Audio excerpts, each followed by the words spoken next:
We have shared many experiences with you on this channel, but the one you are about to watch is something you won't regret. The things revealed in this experience will happen in the coming days and could affect you and your family.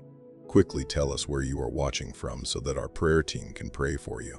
Now, I will begin sharing this experience. Listen and be blessed.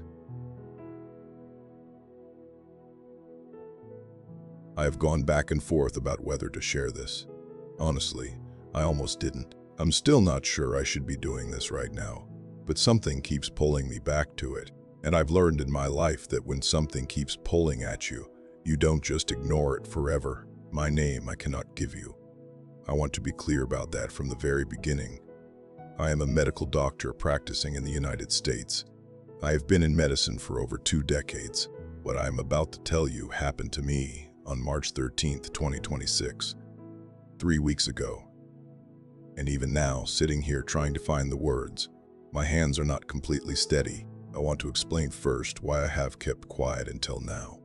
Before the surgery I'm going to tell you about, I signed a confidentiality agreement. It is standard practice in certain high-profile medical cases. The patient, the nature of the procedure, the details of what happened in that operating room. I cannot share any of that, and I will not. That is not what this is about. What I am about to share has nothing to do with the patient. It has everything to do with what happened to me during those minutes when I was gone. Gone. That is the only word I know to use. I have been a doctor for a long time. I have seen people die. I have helped people come back. I have stood at the edge of that line many times, on the professional side of it, watching others cross. I always believed in God, but I will be honest with you. My faith was more like background music. It was there. I knew it was there, but I was not really listening to it. I was too busy, too focused, too much inside the science of everything. That changed on March 13th. The surgery was long. I won't go into what kind of surgery or what made it complicated. What I can tell you is that it was the kind of operation where you go in knowing it could take 12 hours, and you end up being there for closer to 18. The patient's condition created what we call cascading complications. One thing led to another, and then another. The team was good. Everyone in that room was doing their job, but the body we were working on was fighting us the whole way through. By the time we reached what we thought was the last critical stage, every person in that room had been on their feet for most of those 18 hours. I remember the fatigue. It was the kind of tiredness that sits behind your eyes and makes everything feel slightly slow. I remember someone calling out a pressure reading. I remember thinking that we were almost through it, and then something happened to me. I do not know the exact medical explanation. I was told afterward that I collapsed. I was told there were a few minutes of significant concern. I was told I was unresponsive and that the team had to act fast. I do not remember any of that. What I remember is what was happening on the other side. Now let me tell you what happened from the moment I left. It did not feel like falling asleep.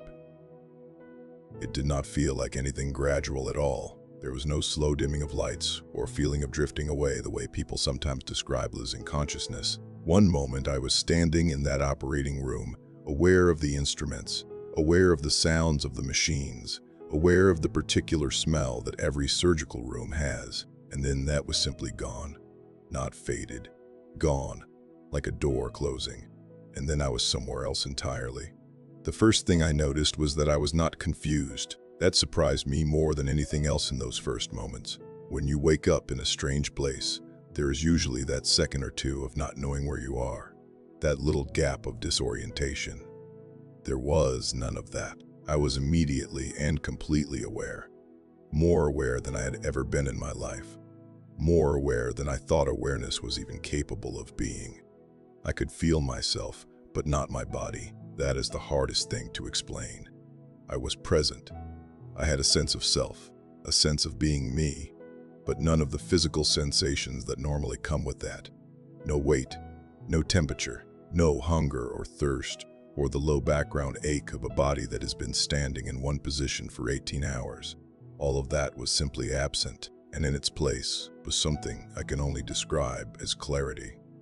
A sharpness of perception that made everything I was experiencing feel more real than real. I looked around me and the space I was in had no clear boundaries. It was not dark and it was not the bright white light that people sometimes describe. It was something in between, but alive. That is the word that keeps coming back to me when I think about it. Alive. The space itself felt alive in a way that nothing in the physical world does. As if the air, if you could call it air, had intelligence in it, had intention in it. And then I became aware of the presence. I did not see a figure in those first moments. I became aware of the presence, the way you become aware of warmth when you step toward a fire. It was directional. It was coming from somewhere specific, even though I could not identify where that was exactly. And it was unlike anything I had experienced before. The closest thing I can compare it to is this. You know the feeling you get sometimes when someone you deeply trust walks into a room, that quiet shift in the atmosphere that tells you before you even turn around that someone safe is there. It was that feeling, but expanded to a scale that made every version of it I had experienced in my life seem like a very pale copy. I did not feel afraid. I want to be clear about that because I think people expect that part of the experience. I was not afraid. I was something I do not have a precise word for. Held. That is close to it. I felt held, and then I was shown where I was and what I was about to witness. I am going to take my time describing this because I think the details matter, and I do not want to compress it into something shorter than it was. This was not a quick flash of images. This was extended. It felt like hours, though. I was told I was gone for minutes. Time operated differently in that place. That much I know. What was first shown to me was the world, not from above in the way you see the earth from a satellite photo. It was more like being inside it and outside it at the same time. Like being able to see through all the layers of it at once. The physical layer that we all live on, the streets and buildings and farms and oceans that we know. But also, underneath that, or alongside it, another layer. A layer that is always there, but that we never see. And that other layer was full of activity. I saw forces. I am going to use that word because it is the most accurate one I have. Forces, not shapes exactly, not figures in the way a human being is a figure, but presences with clear intention and direction. Some of them carried something I can only call light, not a visual light, though there was something visual about it too. More of a quality, a nature. When I looked at them, I felt the same warmth and safety I had felt from the presence that was guiding me through all of this. They moved with what I can only describe as purpose and gentleness at the same time. They moved carefully, deliberately. They were working. And there were others that carried something different entirely, something that made me want to turn away. Not fear exactly, though there was something adjacent to fear in what I felt when I looked at them. More like the feeling you get when something is deeply wrong and you know it is wrong before you can articulate why. They moved differently too, faster in some moments, more erratic, more urgent, and they pressed. That is the word that came to me as I watched them. They pressed against things, against places, against people. This was the world I was looking at. This was the world as it actually is, not as we see it. And then the being who was with me, who I will not try to name or describe beyond what I have already said, communicated something to me, not in words exactly. More like understanding was transferred directly. Complete understanding, the way you sometimes wish you could just hand someone a whole thought instead of having to find the words for it one piece at a time. What was communicated was that I was being shown this for a reason. That I was not here by accident, that there were things I needed to see and carry back. So I watched. And what I watched over what felt like a long, long time is what I am about to tell you. I was shown leaders first, political leaders, people in positions of governmental authority in countries across the world, and I was shown them not from the outside, not just their public faces and their public words, but from the inside. From the level at which decisions are actually made. And what I saw at that level was something that has not left me since. These leaders, the ones I was shown, were not monsters. That is the first thing I want to say. Some of them were people with genuine intentions, people who had entered their work because they believed in something, because they wanted to serve something larger than themselves. Some of them had started with that, Others had other motivations from the beginning, but what they all had in common was this: they were surrounded. The dark forces I had seen moving through the world were concentrated around them in ways that were striking, around certain leaders more than others, and they were not attacking those leaders in any dramatic sense. They were not doing anything that would be visible even if you were standing right next to the person. What they were doing was so much quieter than that, so much more patient. I was shown how it works, and the showing of it disturbed me more than anything else I saw. Every human being carries things inside them that are unresolved. Old wounds from childhood, from failure, from rejection, fears that they have never fully named, desires that they keep private because they know those desires are not entirely noble, insecurities that they have built their whole public persona around covering. These are not unusual things. They are human things. Every person has them, including every person in a position of power. And the dark forces I watched were specialists in those things. They did not need to put new thoughts into a leader's mind. They did not need to hijack anything. What they did was find the existing cracks and work in them. Quietly. Steadily, amplifying the fear that was already there until it was louder than the reason sitting next to it, feeding the desire for approval until it became the primary driver of a decision that should have been driven by something more principled. Taking an old resentment, something that had been sitting in a person for 20 years, and gently, almost imperceptibly, warming it up, making it relevant again, making it feel fresh and justified and like something that deserved to be acted on. I watched this happening to a leader as they sat working through a significant decision. I could see the whole internal landscape of that moment. I could see the competing considerations, the genuine uncertainty, the real complexity of what was in front of them, and I could see the dark presence pressing into the fear side of that equation, not commanding, not demanding, just leaning, persistently and silently leaning toward the choice that would serve the wrong thing, the choice that would deepen division rather than ease it, the choice that looked decisive and strong from the outside but was actually being made from the most frightened part of that person's interior life. And the leader made that choice, and felt, I could tell, completely certain that they had made it themselves. I saw this repeated. Different leaders, different countries, different specific fears being worked on, different specific desires being amplified, but the same basic mechanism, the same patient, quiet, invisible leveraging of what was already broken or unresolved inside the person. I was shown that this is not a new thing. It has been happening for as long as there have been leaders and decisions that affect large numbers of people. But I was shown that the intensity of it, the concentration of it, the coordination of it, all of that was at a level right now that it had not been at for a very long time. I want to say something carefully here because I do not want what I am sharing to become a way for people to simply dismiss every leader they already dislike as being controlled by evil forces. That is not what I was shown. What I was shown was more uncomfortable than that because it applied broadly, not selectively. It was not limited to one political side or one type of government or one country. The pressing was everywhere. The vulnerability to it was everywhere because the human tendencies it worked through, the fear and pride and desire for self-preservation and need for approval, those things are everywhere too. The question I was shown was not which leaders were good and which were bad.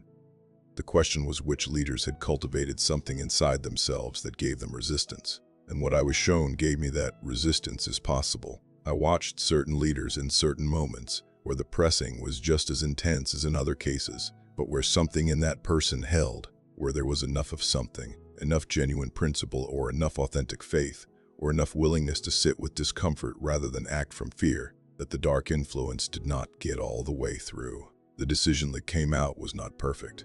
None of them were. But it was different. It was more human, more honest, less driven by the machinery I had been watching operate around it. That held quality I was shown was connected to something, to a practice, to a relationship with something beyond themselves that these particular people had maintained. Sometimes it was faith, sometimes it was the discipline of genuine accountability to other people who told them the truth. Sometimes it was something harder to name, just a commitment to a standard they had set for themselves early and kept returning to even when it was inconvenient. Whatever form it took, it created something in them that the dark forces could not fully penetrate. Not always, not in every decision. but enough to make a difference. Then I was shown the media, and I say that plainly because it was the next thing the presence guiding me turned my attention toward, and it deserves its own careful description. In medical journalism, I understand that the world of information and how it reaches people is complicated, and that the people inside it are, for the most part, people trying to do something they believe in. I held on to that understanding as I watched what was being shown to me, because it would have been easy to come away with a simple and harsh conclusion that was not entirely accurate. What I saw around major media institutions, around the newsrooms and editorial offices and the platforms where information moves at scale, was not a single coordinated dark force directing everything from one place. It was more diffuse than that, more atmospheric. But it was no less real for being diffuse. The pressure operating around media worked through the specific vulnerabilities of that environment, just as the pressure around political leaders worked through the vulnerabilities of that environment. And the vulnerabilities in media are particular. The need for audience, the need for relevance, the speed at which everything moves, and the way that speed makes careful, patient verification harder and harder to maintain, the financial pressures that make some stories easier to tell than others, the social pressures inside news organizations that make some questions easier to ask than others, the way that over time any organization develops a culture, and cultures develop blind spots, and blind spots become places where influence can enter unexamined. I watched the dark forces moving through all of those gaps, through the anxiety of a journalist who genuinely wanted to get something right but was operating under a deadline that did not allow for that, through the decision-making of an editor who was watching audience numbers and making choices about what to lead with, based on what kept people engaged rather than what most deserved their attention, through the slow drift of an institution that had once stood for something specific and precise, but it gradually shifted until it stood for something vaguer and more accommodating of what its most loyal audience wanted to believe. None of these things are new. Media has always had these pressures. What I was shown is that the forces pressing on them were pressing harder than usual, that the gaps were being found and worked on with more intensity than they had been before, that the combined effect across many different institutions and platforms was an information environment that had become genuinely difficult to navigate toward truth. Not because every individual inside it was dishonest, but because the whole system was being shaped in ways that made honest navigation harder. I watched what that produced in the people receiving the information.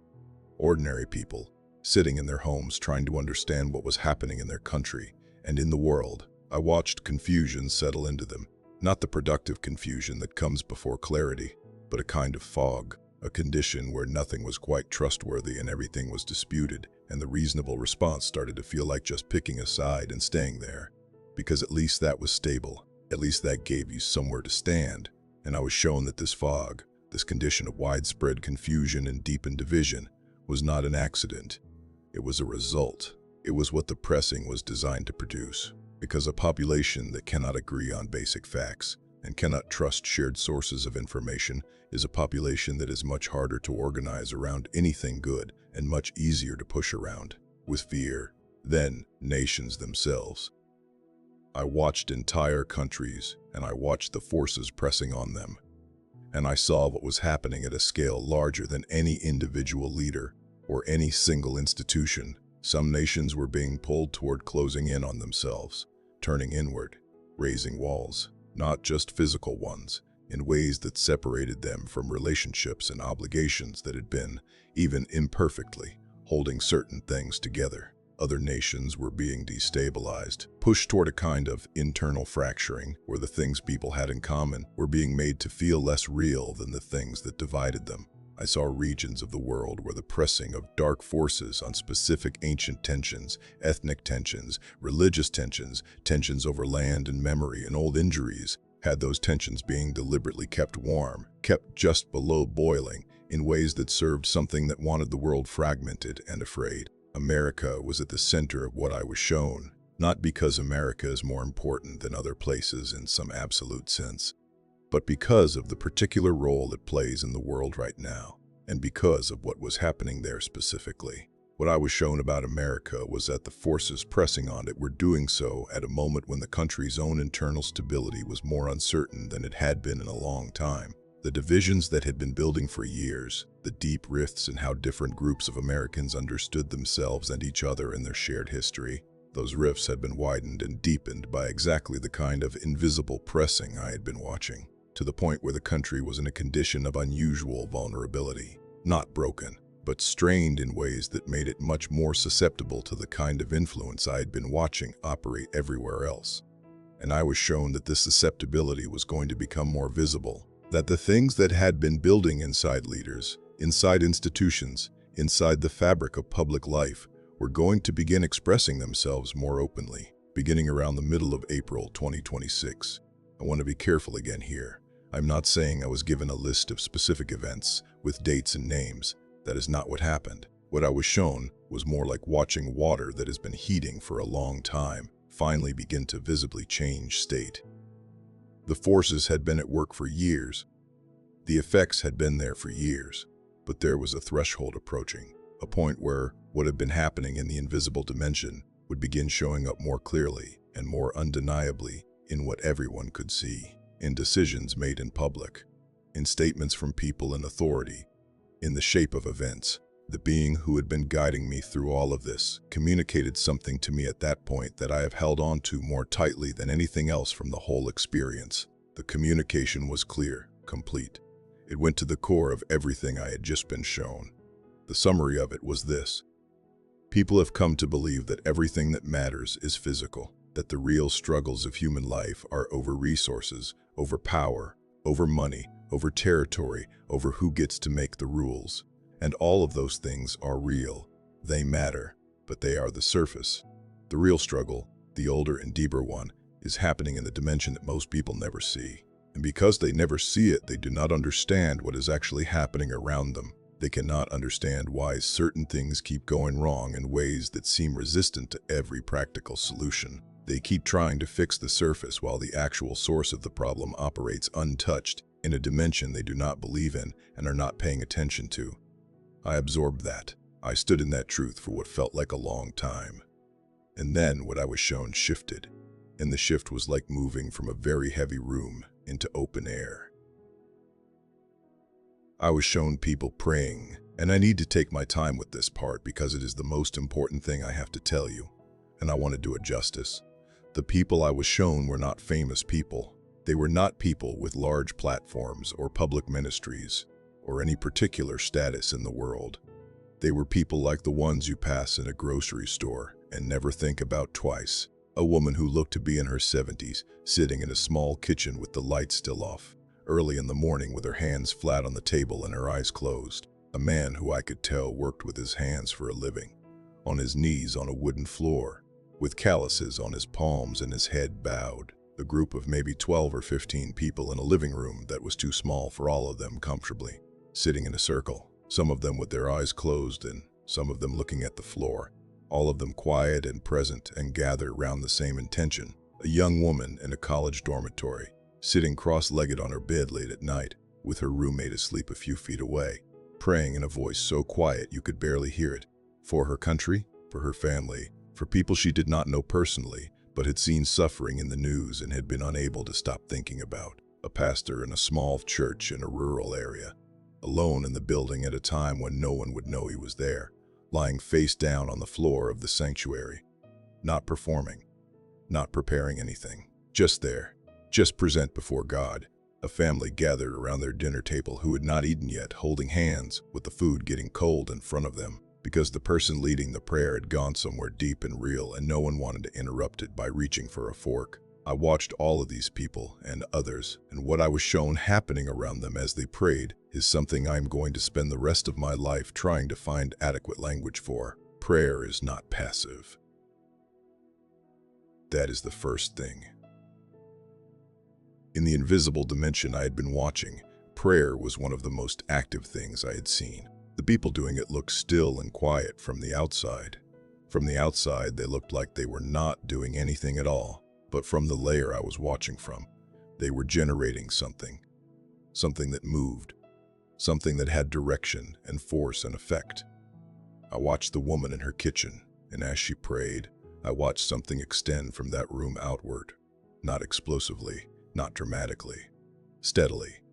like warmth spreading from a heat source. And where it moved, the dark forces pulled back. Not with a dramatic reaction, not retreating in some theatrical way, more like the way a shadow moves when you bring a light closer. The darkness did not disappear, but it moved.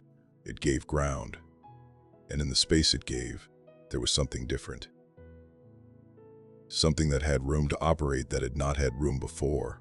Clearer thinking, steadier judgment. A small window of something that was not fear and was not confusion, opening up in a situation that had been closed with both. I watched this happen repeatedly, each time slightly different in the details, but with the same essential nature. The praying of ordinary people in private places was having actual, measurable effects in the dimension where the real struggle was happening. And then I was shown something that I found harder to receive. I was shown what was not happening. The spaces where the pressing of dark forces was most concentrated and where no counterforce was active. The regions, the institutions, the situations where nobody was specifically praying, where faith communities had grown comfortable or distracted, or had quietly drifted into a version of faith that was more about personal comfort than about anything that engaged with the larger reality. I had been watching, where the practice of prayer had become irregular, or ritual without life behind it, or had been set aside entirely in favor of other things. In those spaces, the dark forces operated with much less resistance. The pressing was harder. The influence was deeper. The effects in the visible world were more severe. I was shown the contrast between these two conditions side by side. The same kind of situation, the same kind of pressure being applied, producing different outcomes depending entirely on whether the counterforce of prayer was active or not. It was not subtle. The difference was not slight. It was significant and clear, and it made me understand something in a way I had never understood it before. Prayer is not what I thought it was. I thought it was personal. I thought its effects, if there were effects, were mostly interior. I thought of it as the act of a person bringing their interior life into alignment with something larger, and perhaps finding some peace or strength in that. I thought of it as meaningful in the way that any sincere inner life is meaningful. But I did not think of it as having effects beyond the person doing it, beyond the subjective experience of the one praying. What I was shown is that this understanding is incomplete, that it misses most of what is actually happening when a person genuinely prays. The effects extend far beyond the person. They extend into the invisible dimension, and they move things there that then affect what happens in the visible dimension. A person praying for their country is not just doing something personal. They are engaging in something that has actual effects on the forces operating around their country. They are pushing back against something real. They are creating space in which different outcomes become possible. I was shown this most vividly in one extended scene. A city. A significant decision was being prepared by leaders in that city. The dark forces were pressing on the process in the ways I had already described, working through the fears and ambitions of the people involved, nudging toward a particular outcome, and at the same time, spread across that city, there were people praying, not organized together, not coordinating with each other, not even knowing about each other's prayers, just scattered individuals and small groups, each doing what they did privately and regularly, lifting up their city and their leaders in the situations they were worried about. I watched the combined effect of those scattered prayers. Together they were creating a kind of pressure on the invisible dimension that the dark forces had to work against, not eliminating the dark influence, but contesting it, making it work harder, reducing how far it could push, how much of that gap between what was right and what was being pressed toward it could actually cover. The decision that was made in that situation was not perfect. It would not look miraculous to anyone observing it from the outside. But it was better than it would have been without the prayer. Meaningfully better, in ways that would affect many lives over a long period of time, even though no one making the decision and no one praying would know directly that the two things were connected. This is what I was shown about prayer, and this is why I finally, after 3 weeks of trying to stay quiet about this, could not stay quiet anymore, because what I was shown also included the current moment. The intensity of the dark forces pressing on America and on other parts of the world right now is significant. I was shown that clearly. The stakes of what is unfolding in the coming weeks and months, beginning around the middle of April 2026, are real. The pressures on leaders, on institutions, on the social fabric are real. The need for the counterforce to be active and consistent and serious is greater right now than it has been for a long time. And I was shown that the counterforce is underused, not absent, present in the people I described, in the scattered individuals and small groups doing what they do faithfully in private, but not at the scale or the intensity that the moment calls for. Not yet. The people who believe in prayer, who have experienced its reality in their own lives, who know that it is not nothing, are not being asked to do something they do not know how to do. They are being asked to do more of what they already know how to do, and to do it with a greater understanding of why it matters, not for their own comfort, not as a routine or a habit, but as a real engagement with a real invisible struggle that is happening right now around the visible events of the world. I came back to myself in the operating room. I do not know exactly how long I was gone. I was told it was a matter of minutes. It felt like much more than that in both directions at once, both shorter and longer. I remembered the ceiling of the OR above me, and the faces of people I work with looking down, and the particular kind of fluorescent light in a hospital that you stop noticing after a while, but that suddenly felt very specific and very present. I remember crying. I am not someone who cries easily. I have spent 20 years learning to be steady in high-pressure situations because other people need me to be steady. But I could not stop crying in those first moments back. The people in the room were concerned. They thought I was in distress. I did not know how to tell them that what I was feeling was not distress exactly, but something more like the feeling of having been shown the truth about something for the first time after living with a smaller version of it for your whole life. I went home eventually. I slept. When I woke up, every detail of the experience was still completely clear. Nothing had faded. Nothing had blurred at the edges. In my experience, the things your brain produces during stress or trauma have a particular quality of degrading quickly. Details drop away. The emotional charge flattens. What remains is a general impression rather than a precise memory. That was not what happened with this. 3 weeks later, every scene I have described to you is as clear as it was the moment I came back. That consistency is itself one of the things that tells me this was not something my brain generated. This was something I was shown. I held on to it privately for 3 weeks. I told myself all the reasonable things. I thought about my professional reputation. I thought about the confidentiality agreement and the risk of even speaking publicly at all. I thought about how this sounds. I am a doctor. My credibility is built on things that can be verified, and none of this can be verified, and none of this can be verified. I know that. But the visitations that have happened since March 13th are what brought me here. At different moments over the past 3 weeks, in the early morning when the house is quiet, or late at night when I am finishing the day, I have had experiences where the presence I encountered on March 13th has returned, not with the full intensity of that day, more like a returning signal, a sustained communication, each time with the same core message pressing through. Share this. You were shown this because others need to hear it. Do not wait. I held out for 3 weeks. That is where I got to. And now I am here. If you are a person of faith, take what you already believe about prayer and treat it as the serious and powerful and urgently necessary thing that I was shown it actually is, not as background music. That was what my faith was before March 13th. Background music.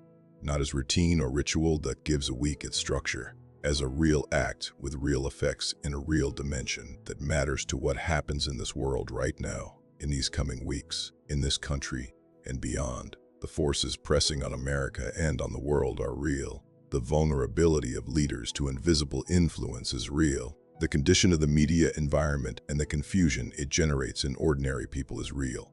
The stakes of this particular moment are real, and the counterforce available to ordinary people, available to anyone who is willing to go somewhere quiet and bring their genuine self before God and ask for intervention in the things that are unfolding.